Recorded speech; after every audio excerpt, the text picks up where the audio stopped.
Buddhist community, the Three Ratna Buddhist community has a center worldwide. And 19 crisis, we are Jayanti, which is also known as Vesak in Buddhist world. So it is a 1 week celebration we are doing it. We are having two talks every day. One talk in the morning, 11:30, and the another talk, 7 o'clock in the evening. So please follow us on Sri Ratna Media, also on YouTube and Facebook. Today we have Dhammachari Jinarakshita with us. Dhammachari Jinarakshita is a senior professor. He is a dean in NCRA faculty in Tata Institute of Fundamental Research, National Center for Radio Astrophysics. Dhammachari Jinarakshita is based in Pune, and he is engaged, and he's a Buddhist practitioner.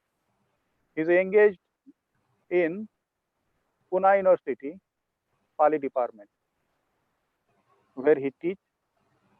And today we are going to listen to Dhammachari Jinarakshita. So I request Jinarakshita to please enlighten us on the subject of Buddhism and science. Dhammachari Jinarakshita.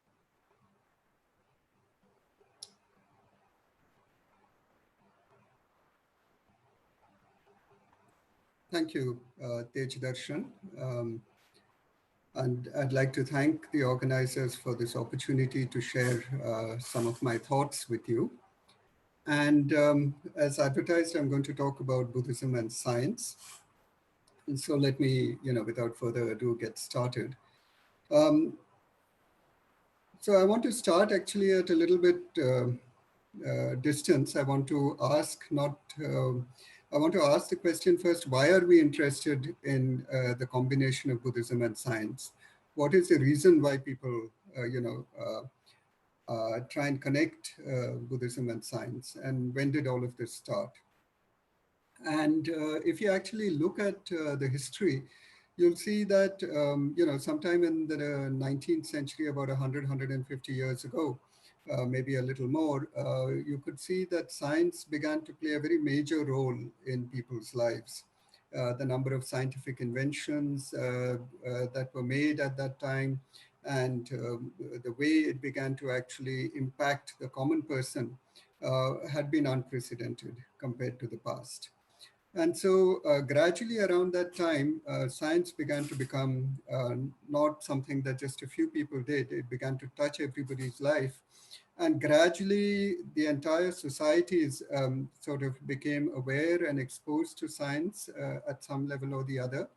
And there was this gradual feeling that the scientific method is the correct way of determining what is correct, what is wrong, and so on. And in a way, the scientific method became like a gold standard for determining what is true and what is false.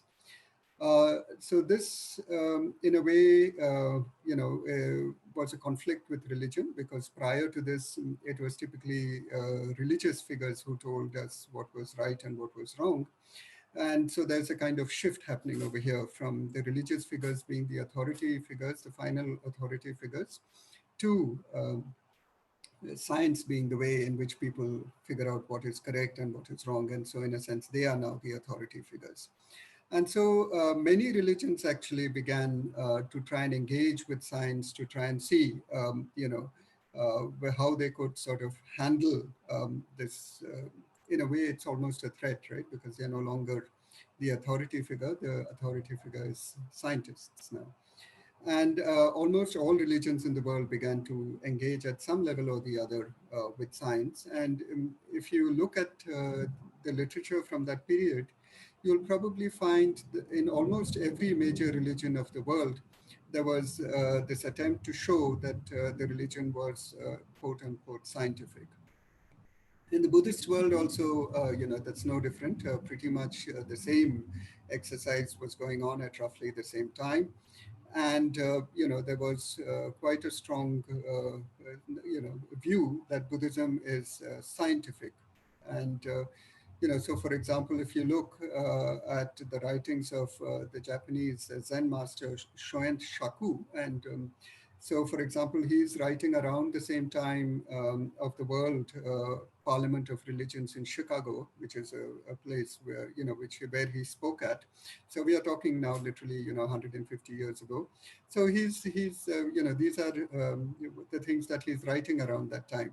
I won't read you the whole quote, but basically he sort of makes the point that Buddhism is always ready to stand up and be judged by science because it is an intellectual endeavor and it has the confidence that it will be able to stand up to scientific scrutiny.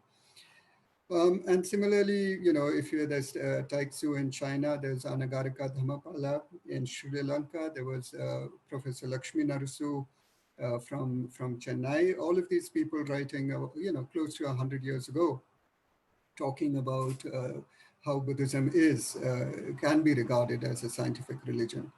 And if you look at what Baba Sahib Ambedkar also wrote sometime later, for example, in an article in the Mahabodhi Journal in Buddha and the Future of His Religion. So he says over there that religion, if it is to function, must be in accord with reason. I'll read it again. A religion, if it is to function, must be in accord with reason, which is merely another name for science, right? And still later, you have the Dalai Lama, who was very keen to engage with science and scientists, and he's been instrumental in having quite in-depth dialogues between Buddhists and scientists. And there is at the start of one of the conferences that he had been instrumental in organizing, he says that if scientific analysis were to conclusively demonstrate certain claims in Buddhism to be false, then we must accept the findings of science and abandon those claims. Right? So, I don't want to go into this in depth. I'm quoting it only to make the point that, the authority over here is clearly indicated to be the science, the scientific method. And the scientific method, as I was saying earlier, is now sort of emerging as a kind of gold standard for people, regard it as the definitive way to say whether something is right or wrong, because it's the final arbiter in all of this. That's the view, at least, that seems to be quite popular. So that's what I want to, that's the context in which I want to look at things today. And I want to ask the question: when you say, some particular religion is, scientific, what exactly is it that you mean? And so very often,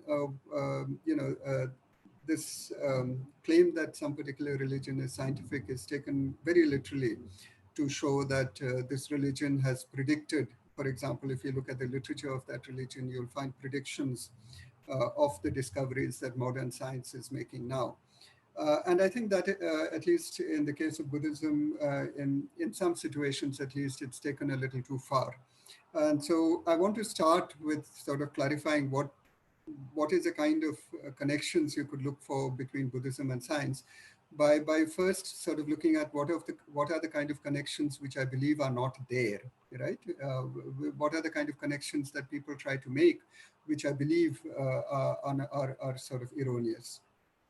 So let me start, for example, with a Buddhist idea called a kalpa, which is not just there in Buddhism; it's there in many Indian religions. So, but Buddhism does deal very much with the idea of a kalpa. A kalpa is supposed to be a very, very long period of time, right? None of the sutras or any of the commentary literature will actually tell you how many years long a kalpa is. It's never properly defined. It's in that sense, in the sense of this many number of years or whatever. Instead, it's just indicated that it's a very long period of time. And to give you an idea of how long it is, for example, you will find statements like this, that supposing you take a rock, you take a very, a rock, a uniformly hard rock, which is 7 miles, it's a cube, 7 miles across, 7 miles high, and 7 miles deep. And you take such a hard rock, and once every 100 years, you come and you wipe it once with a very soft cloth. Right. And so you keep doing this, of course, for a kalpa. And so they say that you could do this and, once every 100 years, you come with that soft cloth and you wipe the rock. They say eventually that rock will be worn away. There will be no rock left because the cloth rubbing it once every 100 years has finally worn the rock out. But even after the rock has worn out, one kalpa has not come to an end. A kalpa is even longer than that. So you can see it's just a kind of poetic definition. It's supposed to indicate a very, very long period of time. But if you look,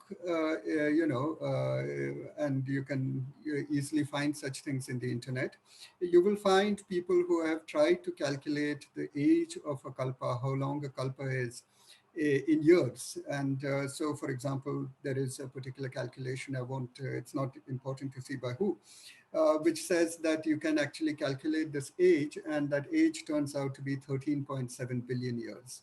Right. And that is an interesting number because it turns out to be the exact age that astronomers currently believe is the age of the universe.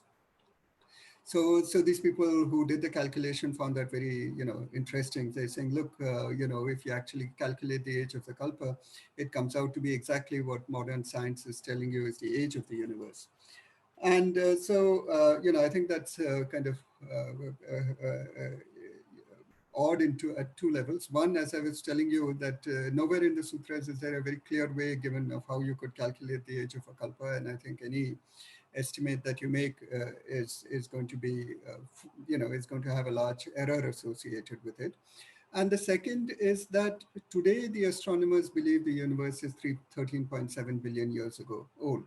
If you had asked the scientists 50 years ago, how old is the universe, they would have given you a very different answer. They would not tell you 13.7 billion years. And, I'm quite sure that there's a good chance that 50 years in the future, if you asked the astronomers how old is the universe, that number may not be 13.7 billion years. So, the fact that you can do a calculation and you can reproduce a number which happens to be what we believe currently is valid, it doesn't really have that kind of strength to it, because the age of the universe, as far as the astronomers or the scientists who are calculating it are concerned, keep changing depending on the model that people believe is correct. So I think that these kind of calculations to kind of show that some religion is predicting what science is showing us are telling us more about the minds and the motivation of the people doing the calculation than it's telling us either about the religion itself or it is telling us about science, right? So I'm not going to do that kind of thing. I'm not going to try and look into the literature and try and find something which we can argue is a prediction of some scientific result. Instead, I'm going to step back and sort of try and take a slightly broader look and, try and look at get a deeper understanding of some of the areas in which there might be similarities between these two, and areas also in which there might be differences between science and between Buddhism in particular and science, right? So let me go into a particular theory of Einstein's, which is called the Einstein's theory of relativity. It's a very important theory, and it affects many things.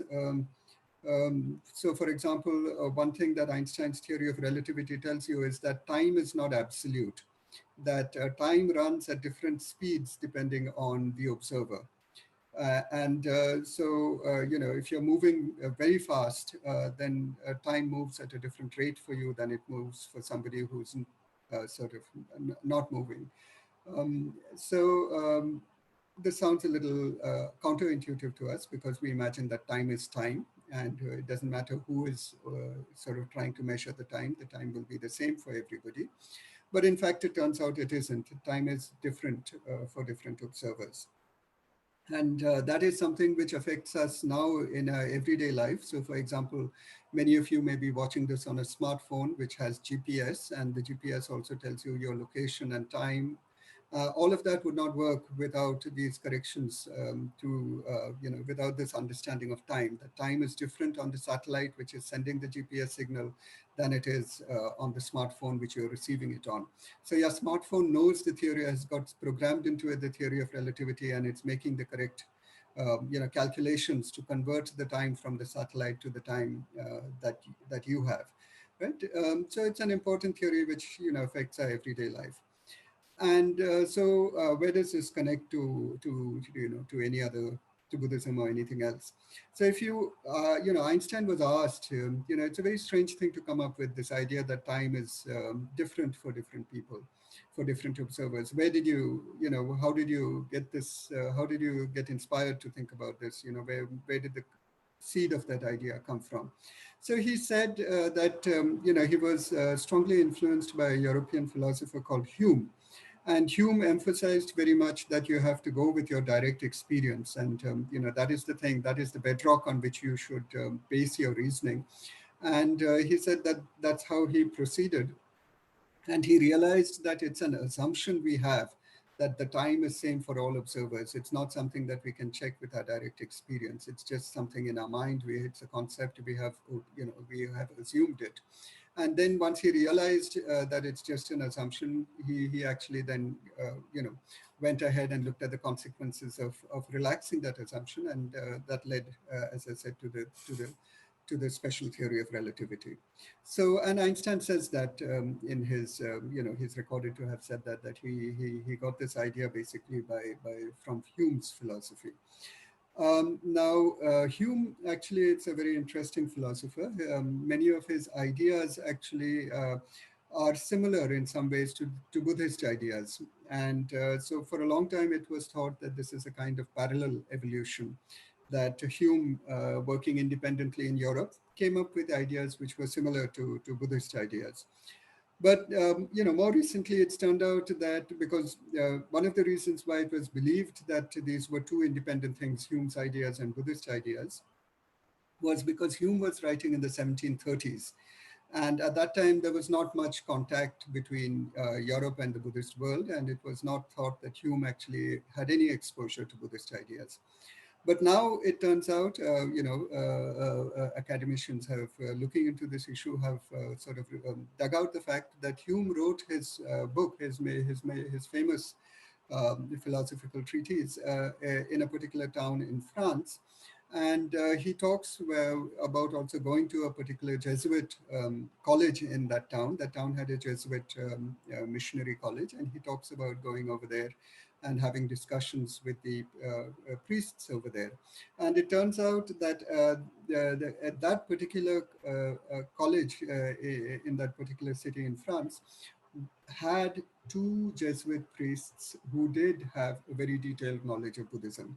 There was one called Father Desideri, who had spent a lot of time in Tibet and was well familiar with the Tibetan Buddhism. There was another called Father Dolu, who had spent time in Thailand and was familiar with Theravada Buddhism. So Hume basically was writing his philosophical treatise in pretty much the only place in Europe which at that time, had people with a detailed knowledge of Buddhist philosophy. So it seems, likely then that he did have some idea of Buddhist philosophy, and his own thinking was influenced by that. Obviously, there's not a proof, but it's just sort of making the case that there is a likelihood, there's a reasonable likelihood that there was, contact between Hume and people who had knowledge of Buddhism, and that could explain why some of his ideas are quite similar to Buddhist ideas. So if we are trying to make the connection over here between Einstein's theory of relativity and Buddhism, you can see that the connection actually is quite a distant connection.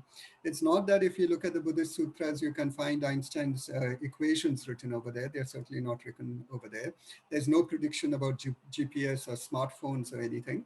But there is this sort of basic idea that one should be guided by your direct experience, which is common between both Buddhism and the kind of thinking that Einstein was doing. So this is a place where I think, when you're looking for similarities between, two such different systems like Buddhism and science, these are places where maybe you could sort of look for similarities. Is there some similarity between their basic principles? Right. So let me, then do that. Let me look at some basic principles of Buddhism, which may have some similarity with basic principles of science. And the first is one which we've already looked at a little bit, which is that both Buddhism and science emphasize a direct kind of experience, an observation to determine, what is right and what is wrong, what is true and what is false. And so, for example, if you look at the Tri Ratna Vandana, about the Dhamma, it is said that ehi pasiko is what is the word which is used over there. That you should come and see for yourself whether the Dhamma works or doesn't work. Right? You verify it by your own experience. That's what is being said over there. And similarly, in science, there is the belief that the laws of nature can be determined by systematic observations and experimentation. So, there is this similar kind of idea that from your direct experience, from your own observations, from your own experiments, you can determine for yourself what is correct and what is wrong. Right? So that is one, as I said, area where there is overlap at a very basic level. Another is, the fundamental principle of Buddhism, Paticca Samutpad, the conditioned co-production. That is, namely, that phenomena unfold on the basis of causes and conditions. And so it's not, it's not some completely random sort of thing, nor is it the will of some all-powerful God, which is determining how things unfold, but it's a chain of causes and conditions, which is causing, which makes phenomena unfold. And that is exactly, very similar to what science would say, that there are, things don't just happen because of some all-powerful God or that completely at random, but that there is some sort of chain of causes and conditions which make things happen. All right. The final place where I want to look for some connections between Buddhism and science, and this is a very traditional place for people who are looking for connections between these two, is the Kalam Sutta, right? And in Kalam Sutta, the Buddha tells, what are the things that you could rely on to determine for yourself what is true and what is false, what is correct and what is wrong. And he says, he lists a number of things which he says you cannot rely on, a number of number of bases that people would normally use to judge whether something is right or wrong. And he says these are not reliable. You can't trust them. And so he says, for example, you can't trust that just because the tradition or because the literature of that particular religion tells you that something is correct. Just on that basis, you can't believe that it's correct or wrong. He says it's not tradition.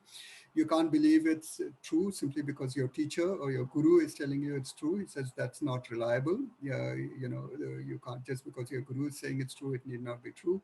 Similarly, as you're saying, just because it's there in the scriptures and the scriptures tell you it's true, that doesn't mean necessarily that it's true.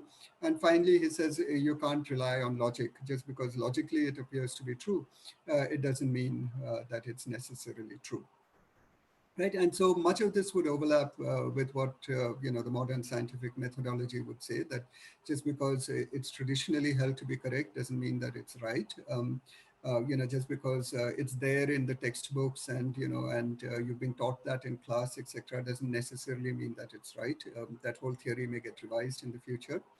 And finally, we come to this very interesting one about logic, right? And so now you would imagine that science would definitely say that logic is right, that if you're something you can prove logically to be correct, then it must be correct. Whereas, so then you would imagine that this is some difference between Buddhism and science, that science is telling you that logic is reliable, that you can rely on logic, whereas in the Kalam Sutta, the Buddha is saying that you cannot rely on logic. But actually, it's a more, I think, subtle. It's more, you have to look at the whole thing a little bit more carefully, and ask the question, when you're asking the question, can logic be relied on? And it turns out that both in science as well as in Buddhism, logic actually cannot be fully relied on. And the reason for this is because, if I make a logical conclusion, that is, I say logic basically runs, and I'm being very simplistic here. It sort of says if A is true, and then it does some logic, and it says if A and B and C are true or whatever, it makes some propositions and says all of these are true. And then logically, I can show you that something else must be true, right? And that's the way the chain of logic runs typically.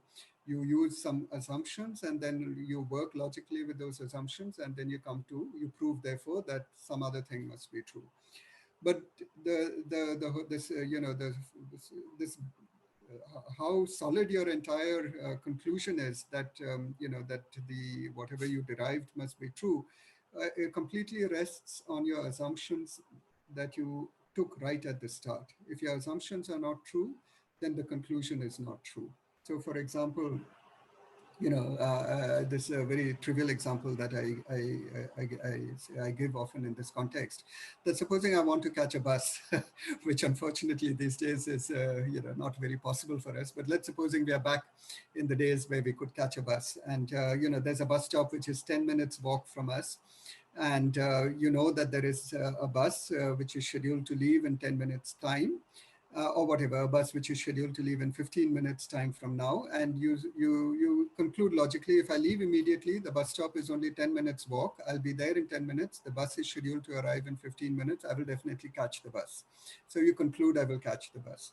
But that conclusion actually depends on your assumption that the scheduled time of the bus is 15 minutes from now. Supposing you've made a mistake over there and you've misremembered and the bus actually leaves 7 minutes from now, then you're obviously going to miss the bus, right? Your logic was perfectly fine. There's nothing wrong with your logic. The problem was your assumption that the bus left 15 minutes from now, right? And so you can understand now why both Buddhism and science say that just logic by itself is not going to guarantee that something is true. You also have to look at the basis over there. What are the assumptions on which you have built this logical argument, right? And so in the case of Buddhism, for example, there is this statement in the Dhammapala that hatred never ceases with hatred, it only ceases with love. This is the eternal law, right? And actually, at some level, I think many of us find it difficult to take this fully on board, to fully believe that this is true, because we often respond to hatred with anger and so on, and we justify it often saying that if I were not to push back to this person is sort of trying to harm me in some way, this person's trying to do something to me in some way, unless I push back, unless I do something, this person will his hatred cannot be overcome, I have to stop it in some way, right? And in a way that is, because it's a very strong inbuilt assumption of ours that this is the only way to proceed. It clashes completely, if we were to say that you should try and respond with love, you should try and respond with understanding, it goes very much against our very strong views, right? And so Buddhism calls assumptions typically views. So it goes very much against our views, right? And so Buddhism, one of the things it does need you to do is to work on these fundamental assumptions, to work on these fundamental views, because typically many of the views we have are erroneous, and then using logic we have concluded that we must do X, Y, or Z, and we are convinced that we must do that. And we never go back and check what is our view. Is that view correct or is that view wrong? And you've discovered, once you've discovered that maybe that view was wrong, you realize you've built an entire castle in the air, the whole thing just falls down. Right. So that is, so those were three places where I was sort of suggesting some similarities at a very basic level, yeah, between Buddhism and science. And I'd now like to talk about some differences between the two. One of them is, just to do with what do you, what is, what finally, when I say something is true in science, what exactly do I mean? And when I say something is true in Buddhism, what exactly is meant over there, right? So in science, when you say something is true, and I think this has been particularly clear for the last, for quite some time now, at least 100, 150 years, that truth is actually provisional. You mean typically that unless another theory comes around, which is a better theory and which fits better and so on and so forth, this is the thing which we believe to be true. So we understand that science is always evolving, that as we study more and as we understand more, our models, our theories will continue to change. And so what we may regard as true today may be different from what we regard as true tomorrow. And another very particular example I'm very fond of giving over here is about the expansion of the universe, and it has to do with another theory of Einstein's. So this has to do with a theory of Einstein's called the general theory of relativity. And so he had made this theory, and he wrote down the equations and he solved them. And when he solved the equations, he realized that what the equations are telling him is that the universe is expanding, that galaxies are going further and further apart. Now, at the time when he made this theory, there was no such observations. As per the belief of the astronomers of that time, the universe was static. The galaxies were all fixed in their places and they were not moving further and further apart. So he decided there must be something wrong with my theory. And by hand, he just corrected it without giving any particular reason for it. He just added one term over there. And he sort of designed that term so that the universe would be static, that it would not expand. And so that particular term was called the cosmological constant. And interestingly, within a couple of years of Einstein having published this theory in which he had added this little thing by hand to keep everything constant, it was discovered that the universe is actually expanding. It's not static, right? And so that whatever that Einstein had modification he had made, whatever he had added by hand was not needed. And Einstein is often quoted as saying that that was the biggest blunder in his life. He should have never added anything by hand. He should have just trusted his equations and predicted that the universe was expanding, right? But the story actually is even more complicated than that. So, when I was in college, I was taught all of these things. I was taught this theory, and I was taught that Einstein added his cosmological constant, and he called it his, the biggest blunder of his life because actually it's not needed. The universe is expanding. But it turns out, and this is something which was established about 15 to 20 years ago, that the rate at which the universe expands it's actually doing something peculiar. It's not expanding at the steady rate that you would expect from Einstein's equations. It's in fact it's suddenly exponentially blowing up. And that expansion, this accelerated expansion, which they call, requires you to modify Einstein's equations again in some way, in a way which is very similar to the modification that he had made to make it static. Crudely speaking, he had added up, he had put something with a plus sign to make everything static. You have to instead add it with a minus sign in order for it to work and explain the observations that we have today. So, so you do in fact need the term that Einstein put in, only, you instead of having it with a plus sign, you have to need it with a minus sign. And this was a discovery which got the Nobel Prize, right? So you can see, in such a short period of time, how much things have changed about what one believes to be correct and what one believes to be false. Right. On the other hand, if you look at the Buddha Dharma, and so, for example, the same verse from the Dhammapada that I read you, that hatred never ceases with hatred, it ceases only with love. That is called to be a sanatana. It is basically an eternal truth. It's not going to change at any time or in any place. The truths over there are believed to be eternal. So that is, a major difference. We do understand that scientific results can be subject to modification as our understanding grows, whereas very often the truths of religion are regarded to be, and including Buddhism, are regarded to be eternal. The other difference I'd like to highlight is that science typically works, as we have been seeing, with concepts, with models, right? So you had a model for the universe, and that model turned out to be wrong, so you made another model for the universe, and so on. So you have some ideas about how things are, and you make a theory based on those ideas.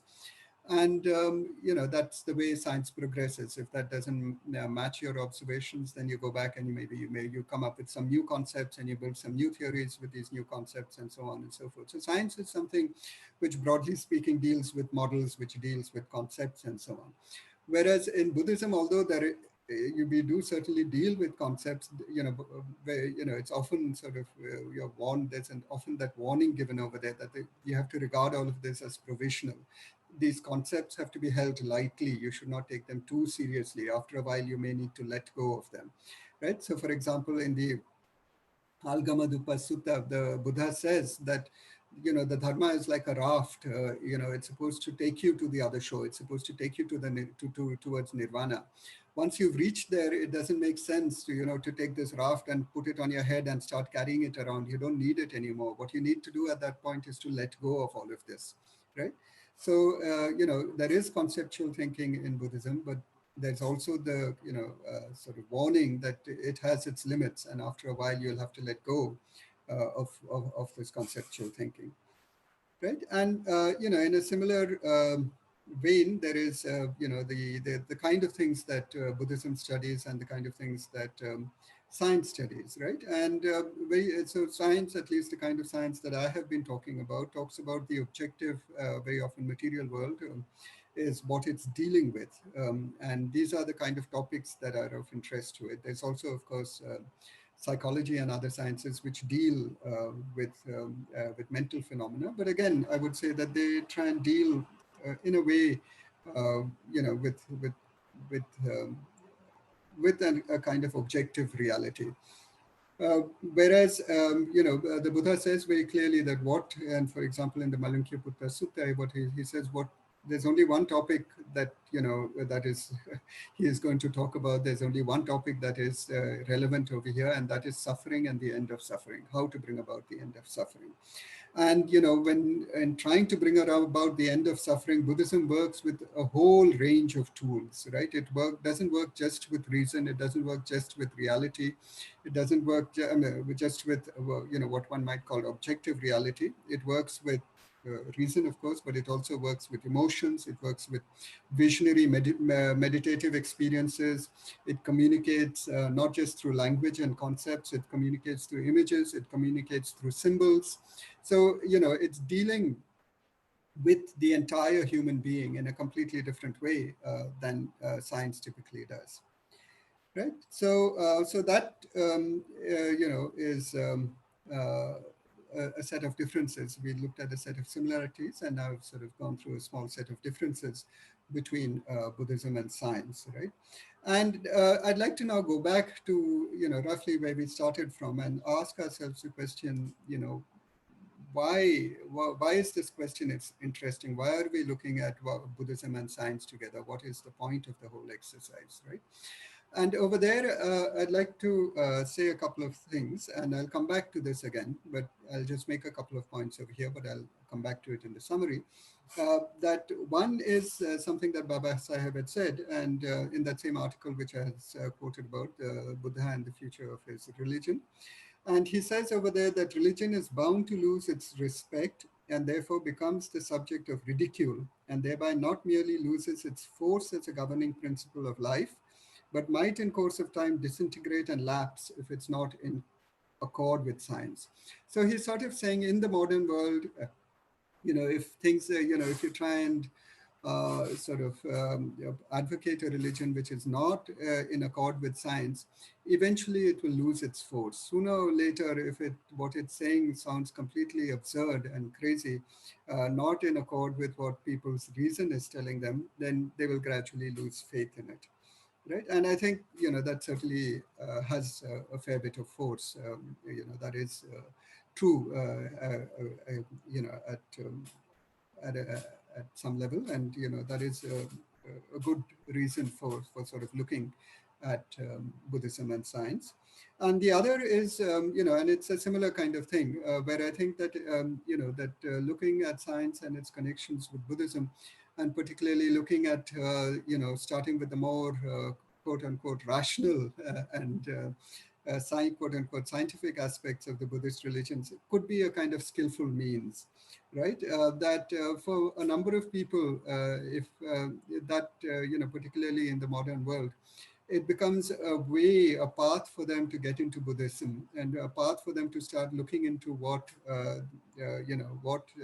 Buddhist teachings are about. And once they've gotten there and started sort of exploring it, they might find a lot of things which help them a lot more than what they might have earlier imagined, right? So it's a kind of skillful means for drawing people into looking at Buddhism a little bit more deeply than they might have earlier. So in a way, it's like the parable of the burning house in the Sadhamma Pundarika Sutta, right? Where there's a house which is burning. This is the story, and there are, the father standing outside, and he's trying to call his children to come out because the house is burning. It's dangerous. But they're unwilling to come out because they have beautiful toys in there, and they're playing with their toys in that house. And they're so absorbed in playing with the toys that they are ignoring the fire, and they're refusing to come out. And so father tells them that, come out, I've got such wonderful toys for you. And he starts describing all the great toys which he has outside. And the children, sort of get attracted by that. And they finally leave the house and come running out, and they're saved. And having come out, the father actually had no toys in his hands. He was just describing them. Yeah, but having come out, then the father actually gives them much better toys than what he had described to them earlier, right? So it was just a skillful means, a means for getting them out of, out of the situation they were in, and sort of getting them to a situation where they would be more secure, right? So I think that, these are good reasons why, one could look at the similarities, why it might be fruitful to look at the similarities between Buddhism and science. So I'm sort of winding down to my conclusion now. So, if I were to summarize, I'd say that we kind of looked at some similarities and some differences between Buddhism and science. We didn't sort of look at any specific prediction that Buddhism makes that is then verified for science by science, because as I was arguing, I think the value of such an exercise would be limited. But instead, we looked at some much broader similarities, such as things like going sort of guided by your direct experience, understanding that things unfold because of causes and conditions, realizing what are the things that you can rely on, and what you can't rely on, as is said in the Kalam Sutta. And we also, as I said, looked at various differences. So, for example, the provisionality of any understanding in science, the importance of concepts when we are dealing with science, and also, in a way, the subject matter and the approach to the subject, which I think is quite different between Buddhism and science. So what have we learned? We've sort of learned that there are some points of contact between both of these. But there are also, I don't think one could make the case that they both are the same. They are clearly very, very different things. But nonetheless, I think these points of contact mean that dialogue would be very useful, and that, it can inform both Buddhism and science. And I want to give, a small example of that. So, for example, science can help inform various Buddhist reflections, and one of those which, I have been looking at a little bit in the recent past is a reflection from the Visuddhimagga. So, in the Visuddhimagga, they suggest, the Acharya Buddhaghosa suggests that we reflect that our body is shared by many. And this is an antidote to our feeling that this is my body. I can control it. It is mine. I own it, and so on and so forth. And which, as per Buddhism, is not reality. It's not the truth. And so to sort of help you understand that, in the Visuddhimagga, there is the suggestion that you should reflect that the body is shared by many, right? That it's not just one being inside this body. There are many beings which share this body, right? And we can see that that we can look at that in multiple ways. But if we were to look at it, from the point of view of modern our modern understanding of the human body and what biology is teaching us, we know that for sure that is true. So, for example, if you look at your digestive system, there are many bacteria in the digestive system, in our stomach, in our intestines, and so on. And these bacteria are crucially important. Without them, you would not be able to digest your food, right? So there's a kind of cooperative relationship between the rest of our body and these bacteria, right? Because the rest of the body is supplying food, it's coming down, we are chewing and swallowing the food, it's going down into our digestive system. And over there, the bacteria are helping digest that food. So the bacteria are getting fed. That's where they themselves get their food. And at the same time, they are also feeding the body, right? And if you actually, and this kind of cooperative arrangement is there at multiple levels. So if you look at even an individual human cell, every human cell has small organelles in it called mitochondria. And biologists believe that these mitochondria were once upon a time independent. They lived by they were an independent kind of organism. But somehow, they and these kind of cells came into a cooperative arrangement where the mitochondria now sits inside the cell. And the mitochondria are very critical in cell functioning. They produce the energy by which the cell has energy to do whatever chemical reactions, etc., that it needs to do. And they also play an important role in cell death, right? So right down at the individual cellular level, you can see that there is this kind of sharing going on. And currently, we are all living with this great fear of sharing our body with viruses, right? And in particular with the coronavirus. And we particularly don't want that coronavirus to come into contact with our body, to start sharing our body. And in a way, we have this whole phobia about viruses. We want to avoid them altogether. But the fact actually of the matter is, if you look, our body actually has a whole range of viruses. There are so many viruses that are there in our body that I believe that even today people don't actually know the full number, exactly how many viruses are there in our body. And if you look even again inside each cell at the genetic material, the DNA which is there in the cell, that material itself also contains some material which has come from viruses, right? And very often all that's happening is that that genetic material is getting passed along passively as our cells divide. So basically the situation is that our body, like that of every other living being, is part of a very complex, very intricate, very deeply interconnected web of nature. It's shared by many, it's providing support for life of many, it's influenced by the actions of many. It's always been so. I mean, today we are very sensitive to that. We are very aware of that fact, but the reality is that it has always been so. Our body has always been shared by many.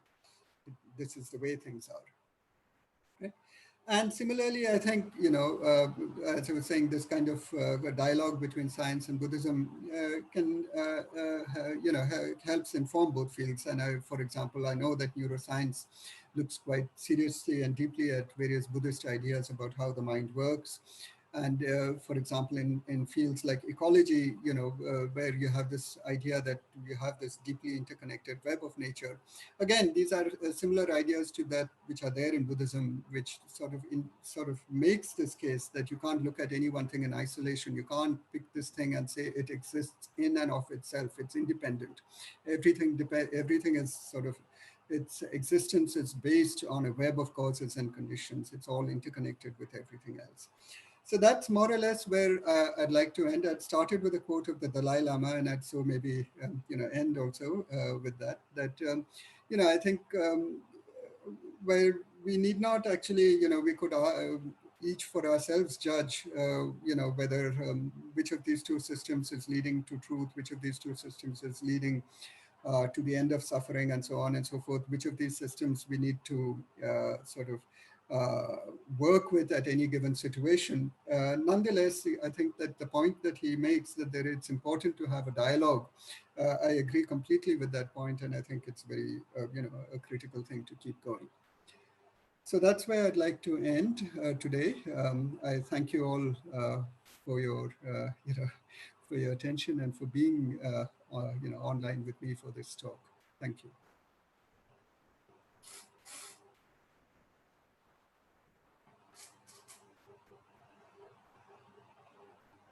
Jinarakshita, it was very good having you.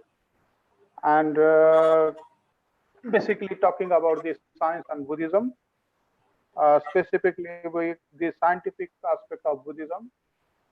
You have mentioned the similarities and differences about the Buddhism. Basically, I'm not going to say more. I'm just going to thank you again for enlightening us.